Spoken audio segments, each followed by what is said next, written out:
Thomas Street ya, telah digunakan untuk perkantoran yang lain. Jadi kita memang tidak mungkin mendapatkan apa-apa di karena penyewanya sudah baru. Jadi kita tidak mungkin mendapatkan keterangan apapun dari gedung itu, ya karena memang penyewanya sudah baru. Tapi saya tidak berhenti di sini. Saya kemudian mengunjungi kampus UTS Research. Memang benar pada video pertama yang saya sampaikan, ya kami tidak masuk karena hari Minggu. Kalau kami masuk hari Minggu sama saja dengan kami masuk ke gedung yang kosong kan. Jadi kita hanya foto-foto di luar, maka kita bikin konten di luar. Jadi kalau sekali lagi kalau ini ada orang mengatakan itu nggak masuk hanya di luar, memang hari Minggu kami nggak masuk. Nah, hari Seninnya ini yang paling penting. Hari Senin, alhamdulillah ya. Sebelum hari Senin, kami bertemu dengan 5 orang lulusan dari INSERT. Lulusan tahun berapa? 2005-2006. Jadi pas betul dengan waktunya Gibran. Ya, kita ngobrol dan itu sudah ada di konten, sudah saya bocorkan. Dan mereka sama sekali tidak pernah melihat, apalagi mengenal namanya Gibran. Ya, INSERT waktu itu hanya sekitar 200 orangan yang ada. Dan dari Indonesia cukup banyak. Tidak ada saja orang Indonesia selalu berkelompok. Tidak ada pernah muncul sosok yang namanya Gibran. INSERT waktu itu hanya English short course, hanya English course. English course itu nanti saya jelaskan. Ya apa yang ada di situ, apa yang kita. Karena orang kalau mau masuk ke UTS mau kerja, memang harus meroleh satu tahapan bahasa Inggris yang cukup. Kalau enggak, dia tidak akan bisa diterima. Tidak hanya itu, kami mendatangi beberapa lembaga yang menyelenggarakan ini agen. Jadi kalau waktu itu ada seorang namanya Inalin yang cerita bla bla bla bla, saya tidak akan mendapatkan hanya dari Inalin. Saya sudah datang ke kantor-kantor agen itu, ya, yaitu yang namanya ada DK, ada namanya Tafe Internasional, ya, semua kami datangi. Kami tanya syarat-syarat kalau orang Indonesia mau sekolah di sana itu syaratnya apa?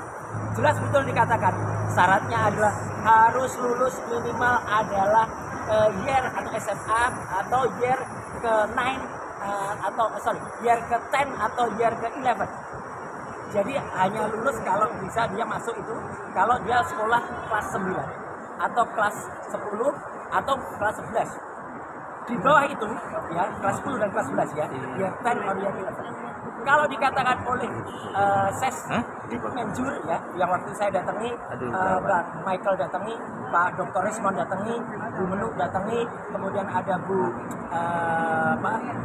Kurnia datangi, dan juga satu lawyer kita yang mengatakan kalau dia hanya kelas 9 berarti dia tidak pernah bisa diterima untuk masuk ke situ.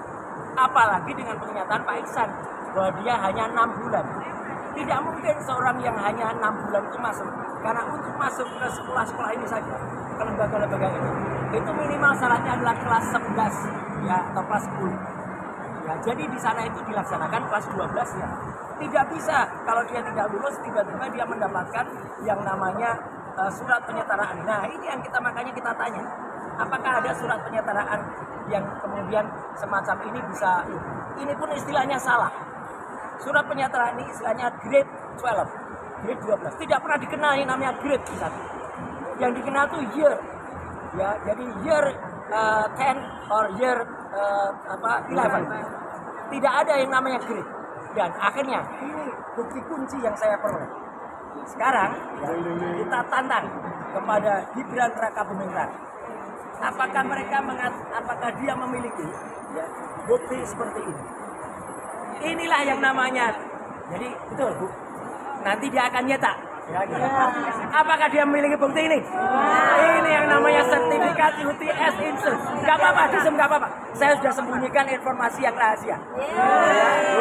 Ya, selain nama saya kan ada kode yang saya sembunyikan. Jadi kalau dia meniru ini seperti yang dilakukan oleh bapaknya, ya itu akan ketahuan. Kelima teman yang lulusan dari INSERT semuanya memiliki bukti. Teman-teman silakan. Ya silakan. Ya.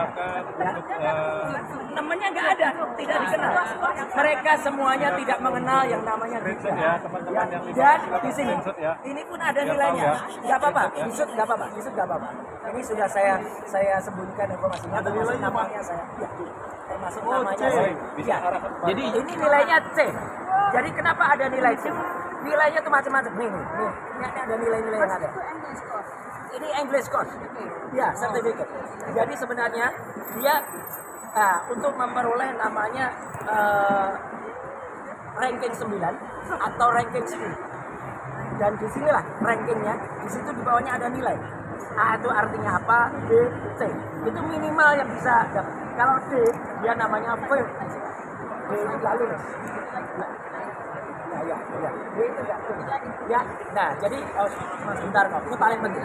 Yang jelas teman-teman semua, sekarang kita tantang. Ada dua hal yang harus kita lakukan. Yang pertama kita tantang, Gibran punya ini atau tidak? Saya aku yakin 99% yakin dia nggak punya. Dia nggak punya. Kalau alasannya hilang, bisa dapat dari sana sebenarnya. Kalau ada. Dan yang kedua yang kita tantang adalah kita desak Kementerian Pendidikan Dasar Menengah untuk mencabut surat ini. Karena tidak mungkin ada surat ini kalau dia tidak punya sertifikat. Itu yang paling penting. Sekali lagi terima kasih teman-teman semua atas kebersamaannya. Terima kasih untuk petugas semuanya di bandara yang sudah mengizinkan kita untuk melakukan ini. Dan kita balik dengan tertib, kita bubar dengan tertib. Kita sudah dapat kesimpulan 99,9% Gibran Raka Buming Raka tidak pernah lulus dan tidak ada ijazah SMA. Artinya ini harus dicabut, berarti dia tidak sah atau tidak layak untuk menjadi wakil presiden. Kalaupun ada pasal 18 di keputusan nomor keputusan KPU nomor 19, itu berarti keputusan KPU itu harus batal demi hukum karena melanggar undang-undang. Ya, oke. Sekian terima kasih. Spanduk dong 1 menit, spanduk. Ya. Sekian terima kasih. Wassalamualaikum warahmatullahi wabarakatuh. Terima kasih teman-teman semua. Ketika apa? Ini mic. Satu pertanyaan. Kan ada media mainstream yang mengatakan bahwa Gibran itu S1-nya kan di Singapura. Bagaimana Mas Roy melihat? Karena kan Apa bisa orang masuk S1 nggak lulus SMA? Tidak logis. Ya, itu aja udah. Kalau ada aturan yang menghalalkan itu, berarti semua rakyat Indonesia sekarang nggak perlu SMA. Ya, sekarang lanjut saja ke perguruan tinggi dari SMP langsung ke universitas. Ya, karena peraturan KPU itu harus juga dicabut. Satu lagi, Bang. Mas Roy, Satu lagi. Benar dong kalau dugaan dari Dr. Mailani bahwa Gibran cuma lulusan SD? Iya, sangat mungkin. Kalau lulusan SD mungkin enggak ya. Kasihan banget masa lulusan SD. Tetapi artinya, tolong pegang ini. Artinya apa? Ini yang paling terakhir. Berarti dia sama saja sudah membuat yang namanya dosa atau sudah namanya hal yang lucu atau kelucu-lucuan, maka dia layak dinobatkan sebagai aib nasional. Ya, adalah aib nasional. Memalukan. Orang-orang Indonesia di Sydney itu malu, bukan terhadap Roy Suryo dan tim, bukan terhadap Dr. Tifa, bukan terhadap Dr. tapi terhadap Gibran Raka Buming Raka. Kok mau-maunya mengaku-ngaku lulus, tapi padahal sebenarnya tidak lulus. Oke? Itu ya.